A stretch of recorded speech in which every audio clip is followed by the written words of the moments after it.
Welcome back to English and Beyond, an intermediate English podcast. My name is Oliver, and I am an English teacher. I have a quick question to start this episode, and it's maybe a strange one. How old is too old to start getting Botox? And is it weird that I'm only asking that now at the age of 36? Because lots of my friends are already doing it. In today's episode, we're diving into something that feels very modern, quite personal, and honestly, a bit confusing. Our relationship with our bodies, and the pressure to look younger, healthier, and more attractive all the time. Before I carry on, please remember that you can find free transcripts of the podcast episodes and vocabulary flashcards for all the new words on our website, www.morethan.alanguage.com. This episode wasn't supposed to happen. I was supposed to be in Portugal this weekend with friends, but due to a last-minute health issue, I had to cancel my trip. And ironically, that got me thinking about the body and how we see it, judge it, try to improve it, and hide it. And then something else happened at the dentist here in Valencia that made me realize I think I'm a little bit late to the game. So today's episode is a mix of personal stories, cultural reflection, and a bit of light philosophy, all about how we should feel in our bodies and what we're told we should look like. Let's get into the episode. So, as I said, I was supposed to be going to Portugal this weekend, and I was really looking forward to it. Nevertheless, I've tried to make the most of my weekend here in Valencia, where I live. We say in English, when life gives you lemons, make lemonade. This idiom means that lemons are sour and not that nice to eat alone. But if you turn them into lemonade, they become sweet and tasty. In the same way, when life is difficult, you should try to take the bad things and change them into something good. It's a way of saying that you should stay positive and find solutions instead of feeling sad about problems. Maybe I should look for a version of this phrase with a different citric fruit, given that Valencia is so famous for its oranges. Anyway, one of the things that I did in Valencia to make the most of the bad situation was to take advantage of the lovely weather we're finally having now. And I went for a walk along the beach for the first time ever in Valencia. I was pretty astonished by what great shape everyone was in. There were loads of people playing beach volleyball, and I have to say that the Valencians are not working on their summer bodies. They're there already. And this is just one of the new experiences I've had here recently that has begun to provoke some insecurity. Let me tell you about something that happened to me at the dentist. I went for a routine checkup and cleaning.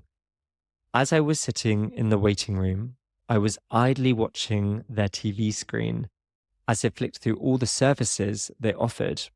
And I was surprised by how many cosmetic treatments they offered. Not just tooth whitening or braces to straighten your teeth. They were also offering loads of injectable fillers and Botox. And they were using very youthful, smiling models, obviously with spectacular teeth too, to advertise these services. I later brought this up with some friends when we went out for dinner, and absolutely no one else was surprised. In fact, a small majority of my friends told me that they had already begun to have Botox in particular, and a couple had had fillers as well. In fact, it soon transpired that I was actually coming to the game very late. I am 36. Apparently, a few years too old to begin using Botox preventatively. That is, to prevent wrinkles rather than trying to cure or correct them. So, between this trip to the dentist and my very informal survey of my friends, it seems like I am the odd one out, that I am the exception. And I couldn't help but wonder, should I be worried? The majority of my friends are more or less around my age, or maybe a couple of years older than me. But are they, due to the Botox, going to continue to look 36 for the next 2 decades while I look older and older? The truth is, I've never really considered having treatments. I knew that they existed. I knew that lots of people got them done, but it had always felt quite far away, quite distant. It had never really crossed my mind that I could be thinking about it myself and thinking about it now. I started wondering, is it now totally normal to get Botox? Should I consider it too? Is everyone in Spain or the UK getting Botox and whitening their teeth? And in 10 years, will everyone my age look incredible apart from me? And then Thezar told me something else that surprised me even more.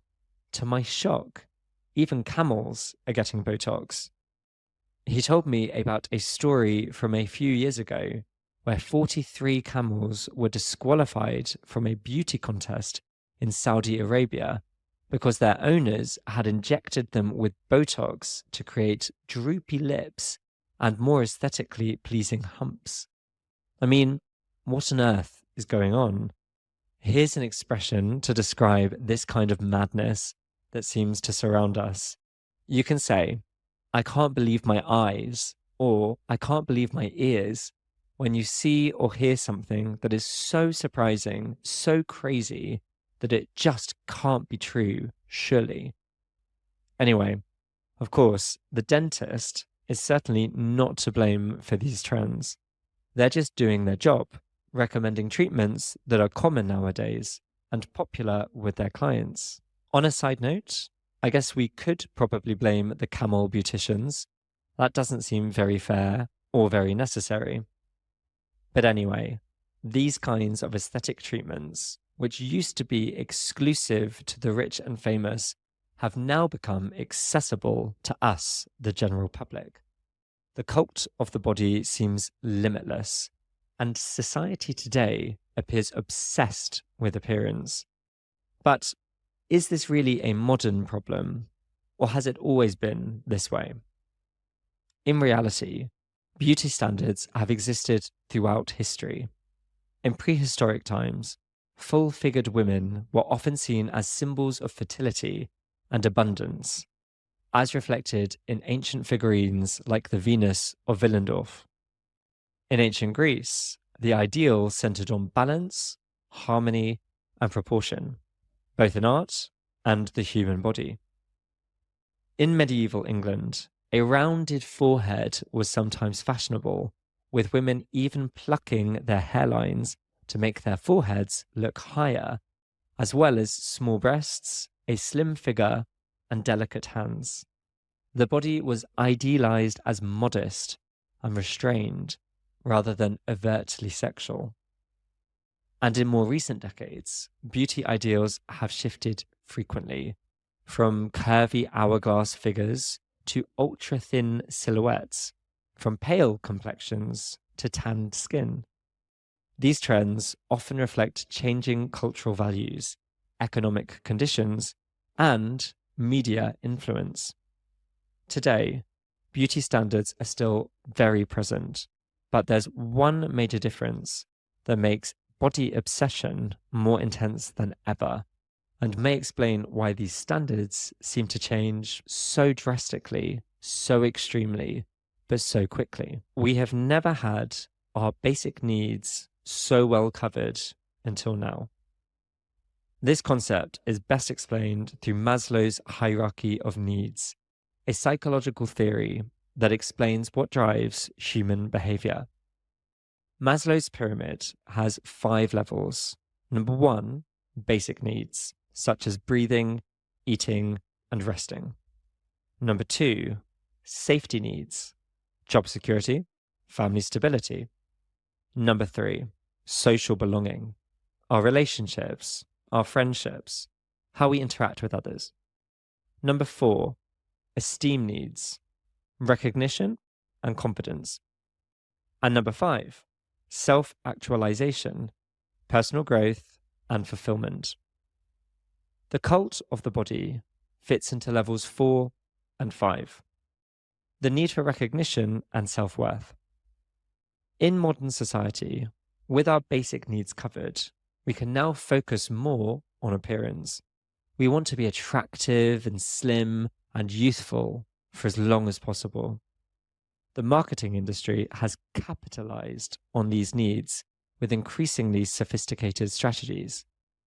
For example, instead of saying, "Get this treatment and have whiter teeth," they'll say, "Dazzle everyone with your radiant smile." This targets our need for social recognition, making it seem like an aesthetic treatment will not just improve our looks, but also our self-worth. Historically, women have faced this immense pressure regarding their appearance, but in recent years, men have also become a prime target for the beauty industry. Have men started demanding beauty products, or has marketing made them think that they need them? I've also noticed this pressure, particularly within the LGBT community. Perhaps it comes from a need for validation to compensate for past rejection by society. I don't know for sure, but it's something I've been reflecting on recently. At the end of the day, I absolutely don't think there's anything wrong with wanting to look good, stay fit, or even have cosmetic surgery. I go to the gym, I try to eat quite well, and I'm definitely not ruling out something cosmetic in the future. But I suppose that the key to it is to do it from a place of self-acceptance and not insecurity. But that is much easier said than done. It's much easier to say that than to actually feel that way. I hope that as I get older, I can continue to feel like I am enough, even if I don't have all of my hair or a wrinkle-free face or a completely flat stomach, if for no other reason than the fact that you're fighting a losing battle if you're too worried about these things. If you continually criticize yourself with the hope of one day being perfect, you're always going to find something new to criticize. And I found 2 quotations about beauty which I think are relevant here. To be beautiful means to be yourself. You don't need to be accepted by others. You need to accept yourself. And that's from a Vietnamese monk called Thich Nhat Hanh. And then my second quotation, much shorter, is "Happy girls are the prettiest," from Audrey Hepburn. Thank you very much for listening to this podcast. I appreciate you making it to the end, and I hope that you found it useful. But do you agree? Do you think that I'm right or I'm wrong?